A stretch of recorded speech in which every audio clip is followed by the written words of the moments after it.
It kind of breaks down barriers. It's like, I don't know how to talk to this person or, relate to this person. Well, suddenly you have like this context. You can have this great context and an interaction with people. You can even compete with them or be on their team. And there's just some really neat stuff to games.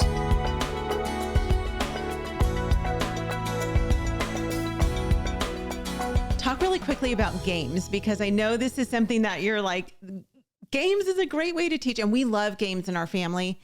So how do you combine games and memorization? Absolutely. Well, I mean, and when it comes to memorization, there's the kind of the three phases that we talked about that Bible Quest does, and anyone doing the classical model kind of does, which is like that memorization, kind of that dialectic or logic phase where you're kind of putting stuff together in your conversation, having conversation about it. And then you have that rhetoric.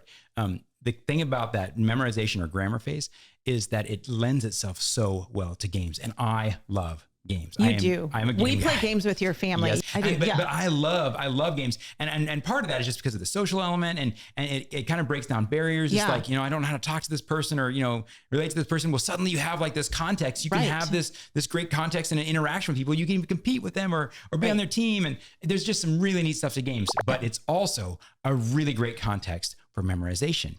Here's how. Tell me. Yeah. So like basically if you have memorized repertoire, if you have, let's say that you're learning, John 3:16. Okay, just for example. All right, for God so loved the world that he gave his only begotten son, that whosoever should believe in him should not perish but have eternal life. I'm not sure exactly what version that was, but I have that. So, but I'm going to teach that. I'm going to learn that, right? So if I'm doing that, what I can do is I can say like Connect 4. I can take Connect 4 and I can have my two kids, one on either side, or maybe even two teams of kids, whatever, black side, red side. Okay, say John 3:16.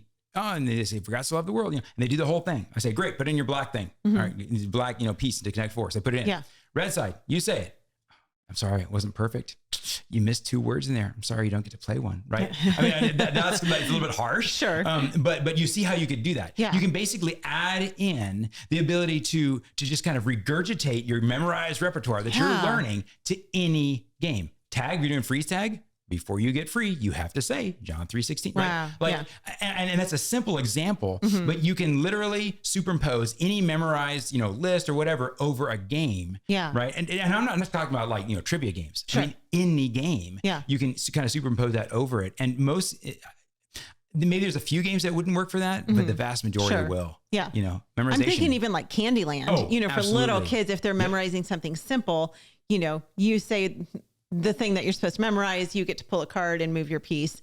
That's fun. I never have thought about doing it that way. Well, and Melissa, my wife, she even got actually Candyland specifically. She went to like a Goodwill store or something and picked it up for like $1. And then she actually wrote the stuff that she wanted the kids to recite on the cards. And so they had to pick it up and they had to say it before they could use the, pink square or the 2 blue squares or whatever they're doing. Right. And so, you can do that with any game. Oh, that's cool. And so and what's really neat about that now with the older kids, a little bit different, but with the younger kids, if you do a new game, you're like, now we're doing a new game. Yeah. They don't even like think about the fact that they're still saying John 3:16. Right. Like they don't think about it. Like it's a totally new experience. It's like, so anytime you change up what you're doing, whether it's a game or a different activity or whatever, they see it as a whole new activity, even though you're just regurgitating the same information that you're trying to build into them through frequency and duration and intensity.